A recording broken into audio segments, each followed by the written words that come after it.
Hey guys, welcome to another session of RBTL, reading between the lines. We're going to talk about the dev notes, new balance adjustments. I did about a 30-minute read through of this, and I'm just gonna do some highlights on the thoughts. If you have not taken a look at this yourself, definitely take a good skim and read through, because I may miss something, or may miss something that you guys think might be interesting that I should have talked about.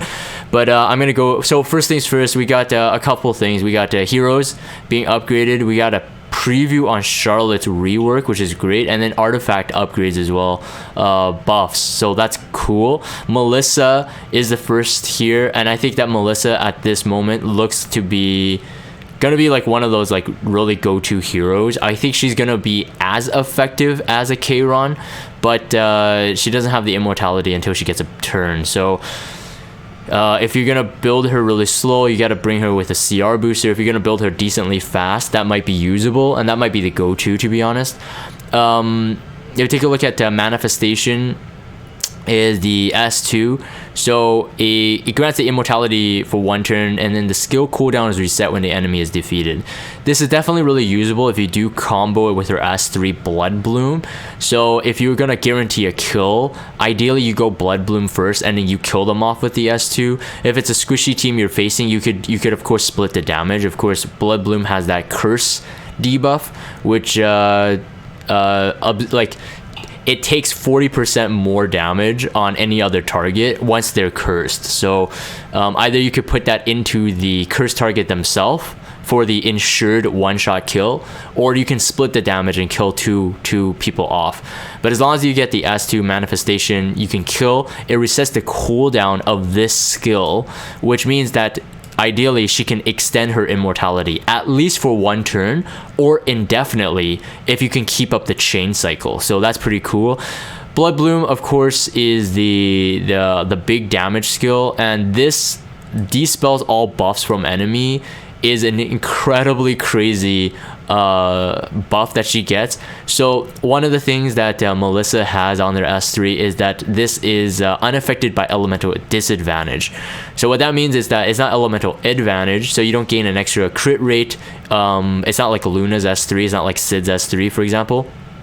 But at least it's not affected by elemental disadvantage, so you're not actually missing ice heroes on this skill.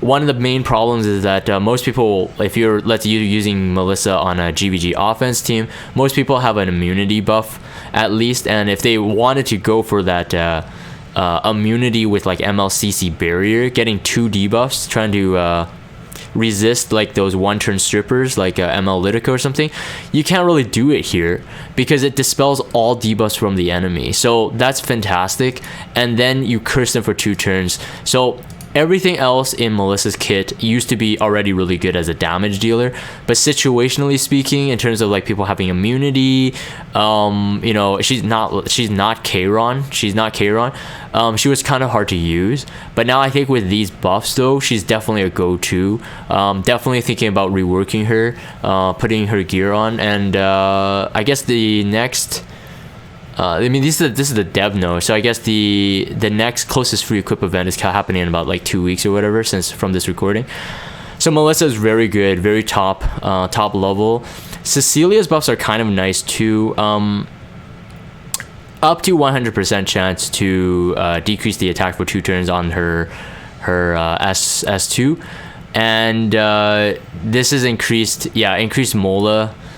Basically the situational thing happens before the awakening, so that's not really that much of a big deal. So it's really just the increased chance in the Mola. And the S3, I have to say, is very good. Grants immunity to all allies for 2 turns. 2-turn immunity buff with a 100% chance to provoke all enemies for 1 turn. Very good.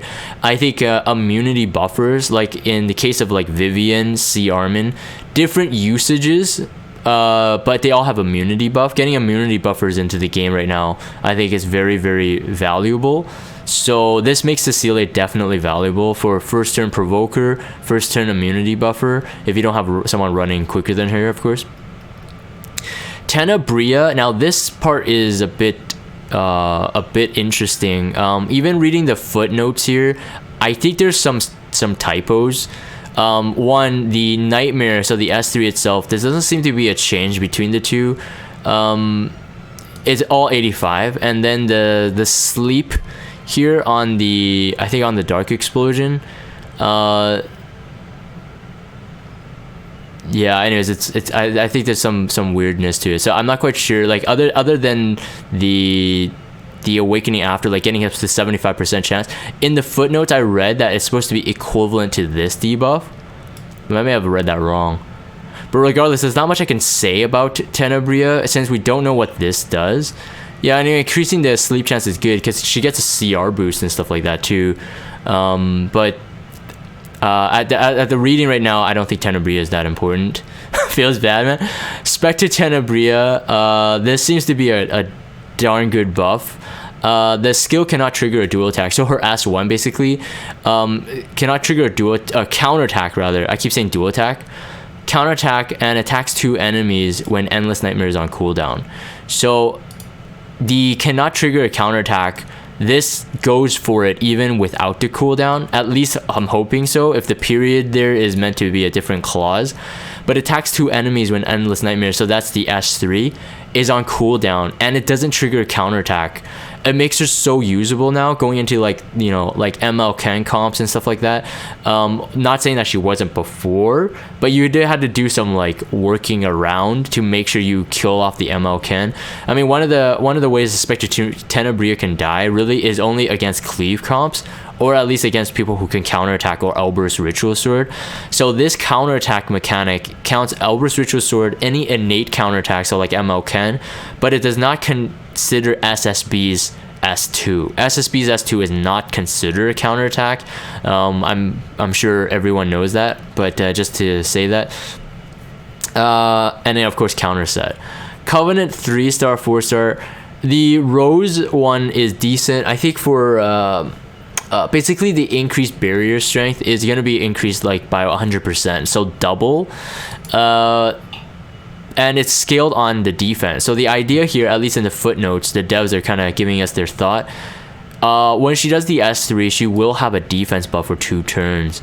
Unless she's stripped between then and Shield of Light, she will have an increased barrier. One, double the strength of her previous version, but also with the increased defense, that will scale up a bit higher. Very, very nice to have. Especially if you're running Rose on an AI team, like a defense team. I don't believe that this buff itself will make Rose more usable than she is already. I think ever since she got her exclusive equipment, we've already seen some of her, like seen her used a lot more. 10 more speed on exclusive equipment is a very massive buff. This will make her even more usable. For those I think who already have Rose, they're going to be really happy about this buff. There is definitely no criticism on this buff whatsoever. Very usable. It's just additional cherry on top. Clarissa, I think that she's not going to be really used that much still. If they're trying to make these buffs usable for more PvP scenarios, I don't think she's going to be used that much.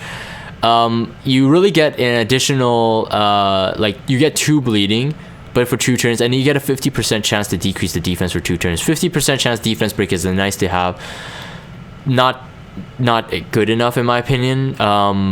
Like not reliable enough. And yes, she's supposed to be a cleaver, she's supposed to do damage, so I get it. They can't really make it higher than that. Most defense breaks, I mean, well actually no, that's not fair. You can make Luluka a cleaver, you can make Tenebria a cleaver. So technically, yeah, she could use some love, but she is a 4-star. Rage cannot be dispelled. I didn't even know it was dispellable in the past, but okay, that's nice. So that's the effect of the Enraged. So basically it's the mini version of Ken's Vigor buff pretty much. So instead of 30%, you get 10%. Kawazu, not much here really. You get a decreased defense for 2 turns, that's it. I think just more usable for PvE. So yeah, more suitable choice for concepts such as Hunt. Okay, so let's skip down. F Maya was an interesting one. When I read the preview, it was like, oh, we're doing an F Maya buff too. I'm like, what? Does she need a buff? Now her buffs make her even better. So if you haven't built F Maya yet, I don't know what you're waiting for, to be honest, because F Maya was already really good in a lot of situations, but now she's even better. So instead of the increased damage dealt on the soul burn on the S3, they're removing that. But don't be scared, because I was scared at first. I'm like, whoa, I really like the S3. I like the soul burn, you know? It made my GVG videos a bit better. S3! But this, actually, the footnote says that they're actually keeping the damage, the soul burn damage, onto this already. So that's insanely strong. Plus the fact that you actually grant another turn when the enemy is defeated. I don't know if this like I don't know if this is like necessary, but I suppose what is going for this is probably pushing her beyond her usage right now, which is generally a light bait versus like Assassin Kali versus like a ML Ken. Maybe not an ML Ken as much, but she's a good light bait regardless. Actually, ML Ken works too. But I think the changes here are actually pushing her to be usable for RTA.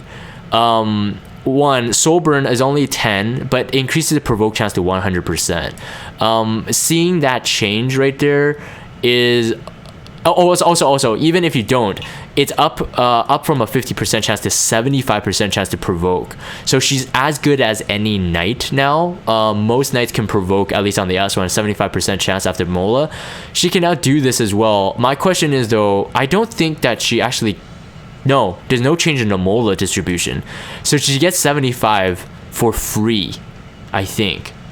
Because at the moment her S1 is all damage dealt, and I think they need to keep it that way if they want to use her for an RTA bruiser. But she can be used, I think, now with the granting an extra turn and then having provoke chance to 100% if you soul burn it. That's incredibly great. So Fighter Maya, awesome. I don't know if I would rebuild her any differently based on these things. I am running less and less F Maya on as a light bait. I'm running Eaton and C Armin more often now. I don't know, maybe I can make her into a full-on damage dealer. That might be cool. She's already molded. Mine's already molded to be a damage dealer, so that's kind of cool. Celestial Mercedes, I don't use cleave as much, so I don't have much to say on this, but in terms of like the distribution of the soul burn, I think it's nice, because ideally you don't soul burn the S2, the S3 rather, but having it on the S2 might be beneficial. So the S3 does a cleave, and ideally if you're going for like an arena or 4-man team, you get, if you crit all your targets, you get up to 80% CR boost. So technically she should be able to cut in if it's not super fast like heroes you're dealing with. But if you could get the soul burn on this turn instead, so ideally you're getting 2 turns. If you could cut in 80%, you go into here, you ideally get a soul burn on this Dimensional Rapture, which is also an AoE attack. If you do it on this, then it will set up for this sooner. If I remember correctly, her cooldown is not super fast, but the problem is that Celestial Mercedes, as any cleavers, generally they don't last super long. So I'm kind of curious, like what this actually, you know, I think is it 2-turn cooldown? Hold on, let me check. I'm gonna do an unprofessional thing. I'm gonna pop this up. I'm gonna pop up my game. It is zoomed in here. I'm not gonna bother fixing it. I want to check on C-Merc's cooldown on the S3 here. Give me a second. Actually, you know what? I'm gonna swap the screen. That does trigger me. One sec. Okay, there you go. I'm gonna leave that all in the recording. C-Merc is 5-star, at least mine is. Yeah, okay, and then the S3, 6-turn cooldown, 1-turn cooldown, 5-turn. Yeah, so you're not gonna be able to cycle it quick enough. Yeah, so I don't know that my point in making that that observation is that, like, you know, is that a really good buff? I don't know. It depends. Maybe people who use C-Merc, like Celestial Mercedes, like, let me know your thoughts on that. Like, is this a buff? I don't know. I don't read it as a big buff, I think. But and then the Moonlight 1 to 3-star, I think Doris is incredibly crazy. So basically she gets okay, so Doris is a defense buffer. She can do CR push, which is great, and she can now heal a lot more. If you take a look at the what's taken out, she'll be able to heal 50% of the ally's max health without any conditions now, and so that's very strong. If I remember correctly, Doris is one of the slowest Soul Weavers, if I remember correctly, but she does grant defense buff, which is really good in a lot of cases. I'm really liking Alencia right now because she has a defense buff in case I can't run a Crow in certain fights. So Doris may be a decent one to look into. I'll definitely have to look into her a bit more in terms of like her base stats and stuff, but judging by the changes itself, it's definitely removing any reason to use her.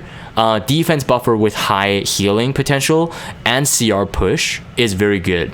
Requiem Roar in this, for Requiem Roar though, I would say that her buffs, while it is a buff, there's no like negative to her buffs. I would say that you still won't really see her in PvP much unless you have like people who can revive or people who have a revive buff up, I guess. But I don't know. I'm picturing in a PvP scenario, I don't know if I would be confident enough to bring her yet still. Maybe for one-shot teams. Oh, Batzilla says she's the slowest unit in game. Doris, right? So 86 speed, says Batzilla. Okay, thanks for that. Yeah, I remember she was very slow. I didn't know she was the slowest. 86. Yeah, that's gonna be tough. That's gonna be tough still. Artifact adjustments. Okay, so basically those are the hero thoughts.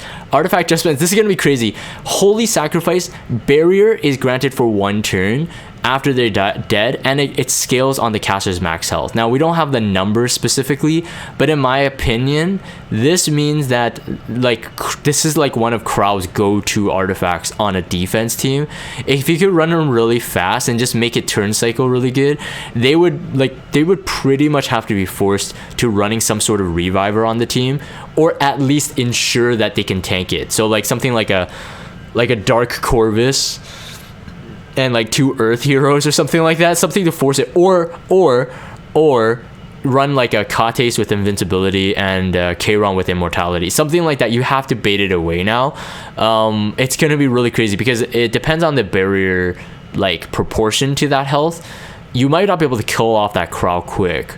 So the Holy Sacrifice gives it 25% of the caster's health, I think.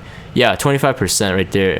So yeah, so like I think people can build Crow with like really fast speed, really high HP, and then just go for broke. They're just gonna be risking, and there's other ways to force people not to bring those type of heroes, I think. So that's kind of cool. The revivers and the immortality, I think. Shamadra Staff. Now this is cool.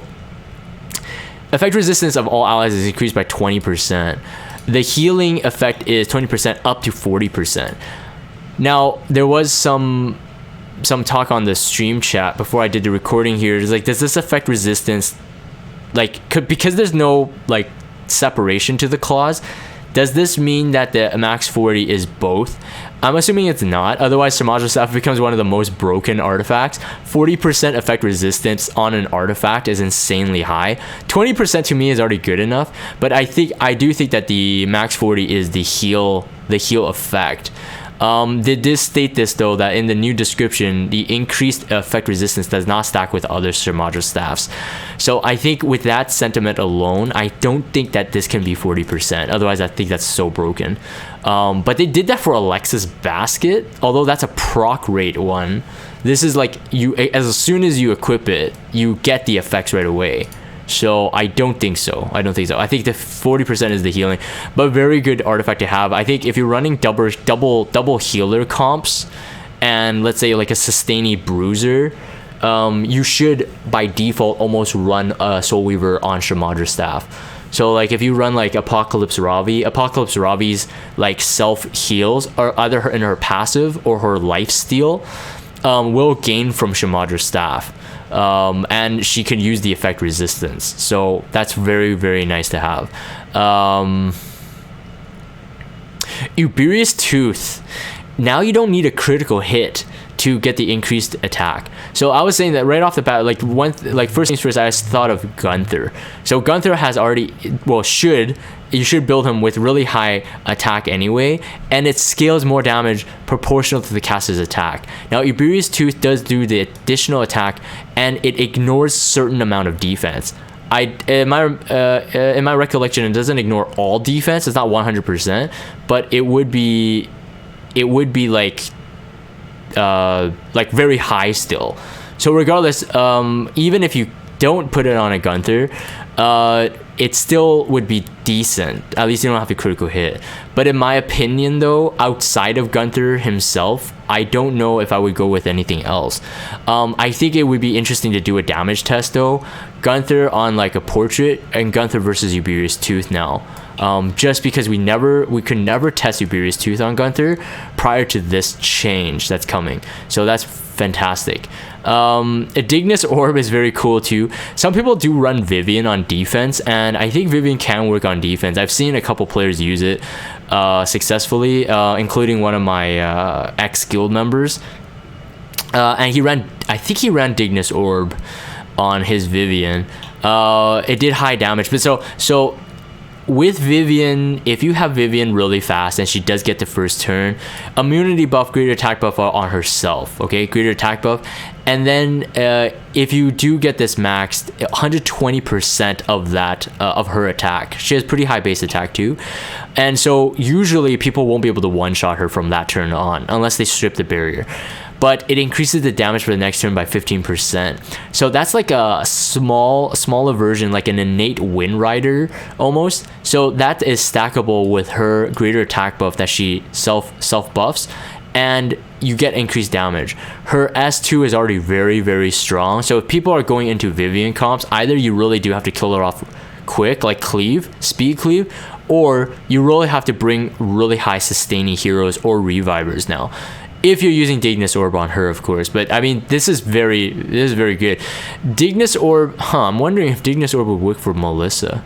No, it won't. It needs to be a non-attack skill. Yeah. So far so good. Charlotte Remake preview. Now this is like somewhat cool. A lot of people were looking at the exclusive equipment. They're like, oh yeah, Charlotte needs one. And it's interesting that the devs are taking time to rework her completely. So all three skills are different. Her fighting spirit and focus is different now. So instead of focus, she gets fighting spirit. So every time she gets attacked, she gains fighting spirit. Every time she attacks, she gains fighting spirit. So before focus was only when she had a turn, but now she's gonna get it. She's gonna get fighting spirit when she gets attacked as well. Dual swords was her S1 and is her new S1. So in the previous fights, if the enemy's health is above 50%, at the end of the damage, she gets an attack buff.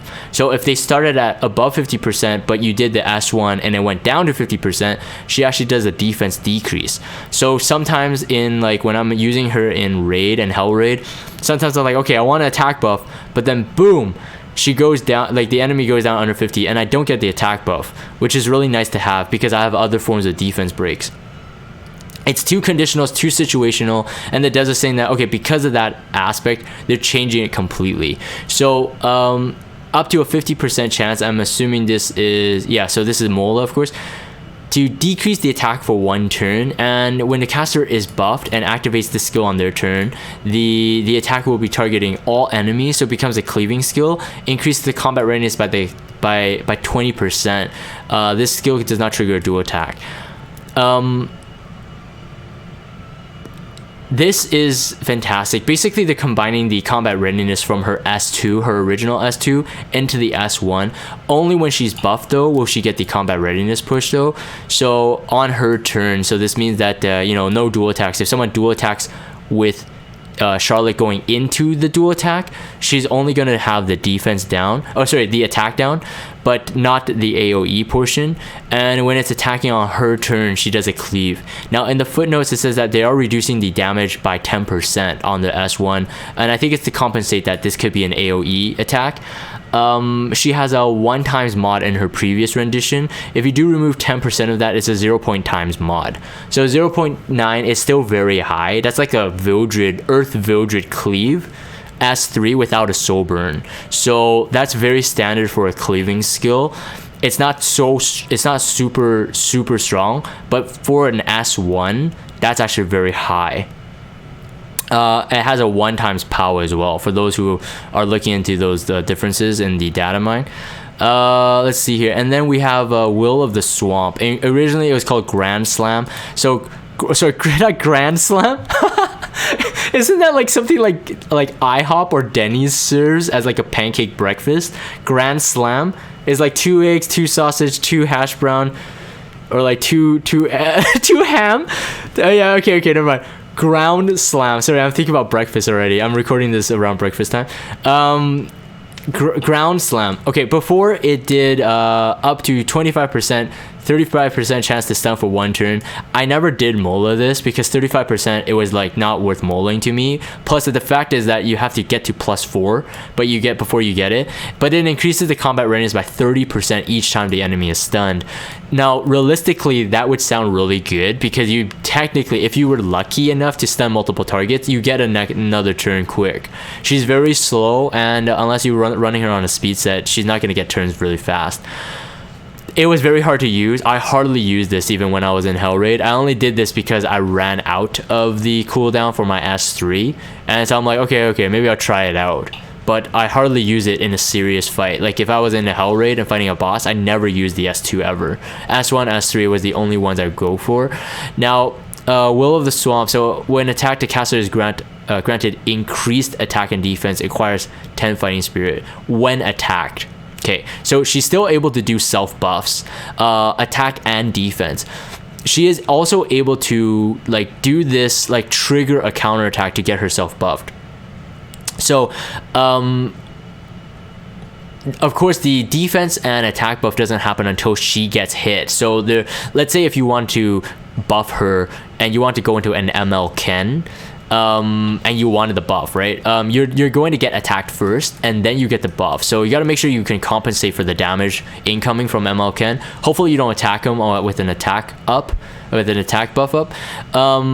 But it will increase the fighting spirit when she does receive the damage. So that's one thing that you have to go for on her in her kit. You want to get her fighting spirit up as fast as possible. There's an additional 10 here with the Mola, so it's up to 20%. 20% when she does the attack. When she gets attacked, when attacked during the caster's turn, which means literally you have to be countered attacked, you get double fighting spirit. So if you max this, you get 40% fighting spirit on top of you already so regular attack you get your maximum 20, but on a counter, if she gets countered, you get the 40 fighting spirit. Because this is not saying that it's a counter attack specifically, I do believe she gets this even if it's on an SSB S2, because SSB S2 still happens on the player's turn, I think, if I remember correctly. So this should work with SSB's S2. Increased casting only trigger once per turn. Okay, so yeah, so I think it's a 1 turn buff, and if we trigger once per turn, and then Vortex. Now this is the big one. I was saying that if this is changed, Mola distribution in terms of damage is the same. In terms of like what you get at the max, like maximum. So it's 50%. So 50% increased damage with the skill enhance. Now originally if you had her focus maxed, you would be able to turn cycle this pretty much infinitely. Focus maxed, which means max damage from the Vortex itself, and if you soul burned it lowered the cooldown enough so that you can always spam her S3. Now after the awakening, there's a 75% chance to make them unhealable for 2 turns, and if you don't miss, a successful attack always results in a critical hit. If you don't miss, you always get a critical hit. This means that you can lower the crit rate possibly to fish for more critical hit damage, which will be good all in all.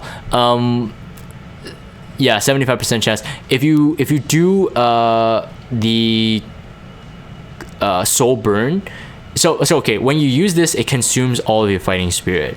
So she's no longer locked to turn cooldowns.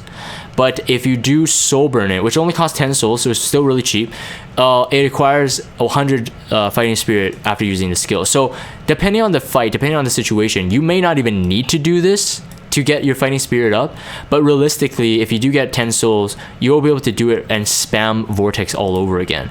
Now, there is an important note here that because a successful attack always results in a critical hit, and because it also applies the unhealable debuff, they have reduced the damage by 34.4%. This makes her maximum amount of damage. I think it's she has a 2.4 at max fighting spirit, 2.4 times mod, very high on a cleaving skill. Removing 34% of that would still give her a round of like a 1.5 ish, yeah, 1.5, high 1.5, almost 1.6 times damage mod. That's an S3, and that is a cleaving skill. Very high damage cleaving skill still, so it's very, very usable. So the rework, there's no real debuffs. The only thing is that she won't be like your just a PvP hero. I'm sorry, just a PvE hero. She'll be a PvP and PvE hero combined now. I think with how she looks right now, she's still very, very usable for Hell Raid, so I probably wouldn't remove her off my Hell Raid roster. But it's definitely interesting because she is a knight. She can use Elber's Ritual Sword as well. So maybe, potentially, you could build her up sort of like Charles. I know they have different stats. She's a Leo, but potentially you could build her like Charles. Slower speed, higher attack. So yeah, I think that's it. So very excited about the Charlotte rework, and if we combine this, that a possibility in the future she can get an exclusive equipment, I think she's gonna be very usable all around. So buffer, she's a self buffer, she's a debuffer, she does high damage, and she's a knight with a fighting spirit. So that's pretty cool. Anyways, that's my thoughts on this one. Yeah, so let me know in the comments below for this video if I missed anything that's interesting. What are you guys thinking about in terms of like the balance adjustments, specifically like hero specific? Yeah, let me know your thoughts. It's very exciting stuff. So I'm gonna end this here. If you guys have Discord, check out the Discord server, follow me on Twitter, subscribe to YouTube if you haven't. As always, thank you guys for watching, and I will see you guys next time.